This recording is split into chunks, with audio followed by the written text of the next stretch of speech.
La vida es una fiesta. Gracias por estar aquí con nosotros. Llevamos 25 años haciendo la Escuela de Padres. Para nosotros es una fiesta conmemorativa. Cumplimos años, pero mantenemos la ilusión, mantenemos las ganas de trabajar en pro de la sociedad. Un, dos, tres, ya.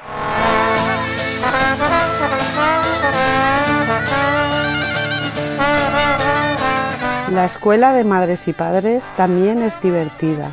Este año hemos cumplido 25 años y lo hemos celebrado con un evento musical para todas las edades, donde, junto con los niños y niñas, han participado madres, padres, abuelos y abuelas que han tenido la ocasión de disfrutar de un espacio de ocio familiar. Este hecho no resulta nada extraño para las personas que han asistido a las clases de la Escuela de Madres y Padres.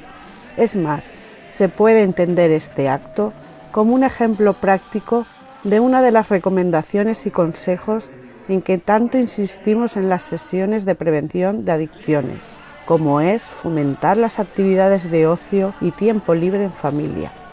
En esta ocasión, la Escuela de Madres y Padres ha contado con la actuación del grupo musical de Dani Miquel y els Mamemimo Musics, un grupo de gran arraigo y tradición que fomenta la cultura valenciana a través de sus canciones, creando un ambiente festivo y divertido para toda la familia.